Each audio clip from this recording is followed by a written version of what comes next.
Hi there, I'm Lori Jinkins. I represent the 27th Legislative District, which is North Tacoma, Northeast Tacoma, Ruston, downtown Tacoma, the east side, the west side, the hilltop, and a great little slice of Fife. And I wanted to take this opportunity to talk a little bit more about the budget because we just got the most recent revenue forecasts, and I thought it would be helpful for people if I talk about the three different budgets that we actually have here in Olympia. So I have this whiteboard here, and there are actually three budgets. There's the operating budget, and we had both a caseload forecast that showed that our caseloads were lowered, but our revenue forecast showing also that our revenue was lower.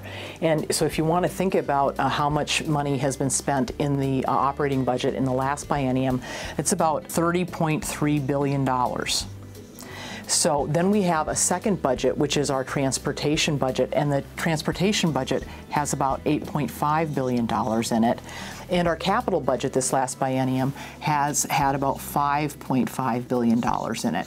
So let me just talk a little bit. I'm going to save the operating budget for last and talk first about our transportation budget. The thing about these three budgets is the way that money flows into these are very different things.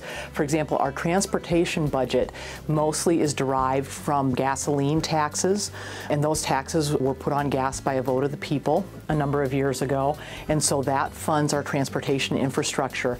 The other thing that goes into that budget are licensing fees and traffic tickets and things like that. So that creates our transportation budget, and most of this budget is used to fund things like the state ferries, our road system, and some of our state patrol system. Then the next thing is our capital budget. Capital budget is really intended to build buildings in the state of Washington.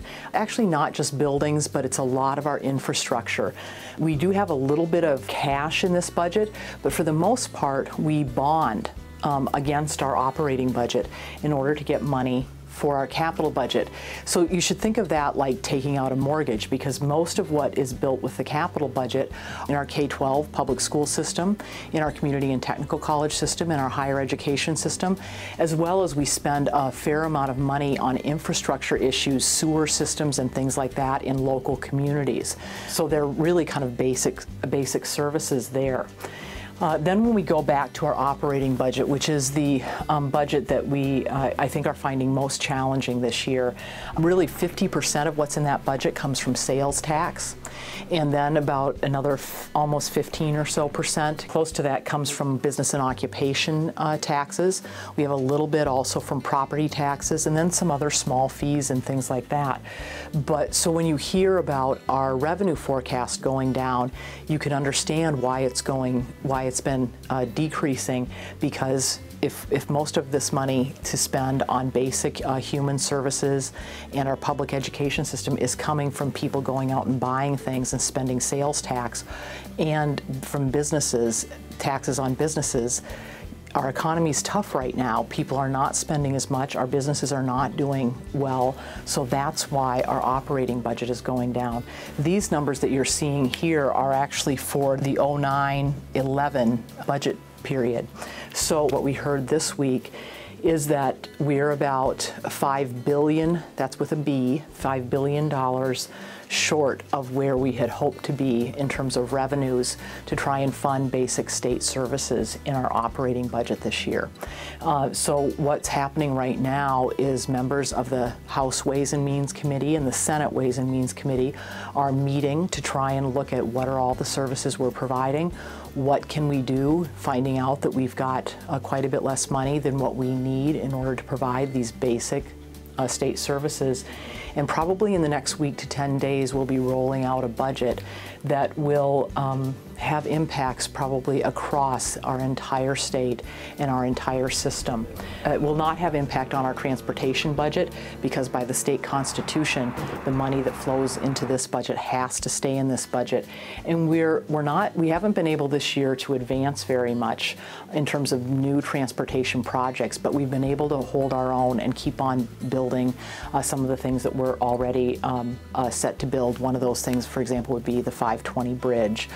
For folks in my district, the 27th, the Highway 16 interchange onto I-5 is one of those pieces.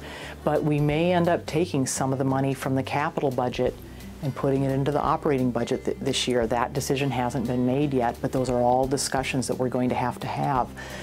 It's, I think, very important to us that we make sure that we're able to protect our kids and families and neighborhoods, give our kids the kind of education that they deserve, and make sure that we're maintaining some sort of social safety net. And so that's really what the operating budget is going to go for.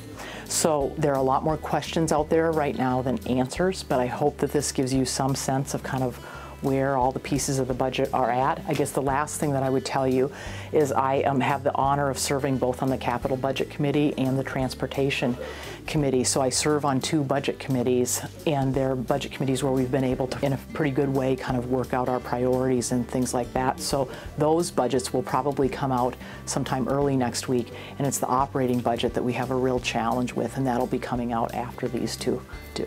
So if you do have questions, please feel free to email me at lorijenkins@ledge.wa.gov, and be happy to answer those. So thanks for watching.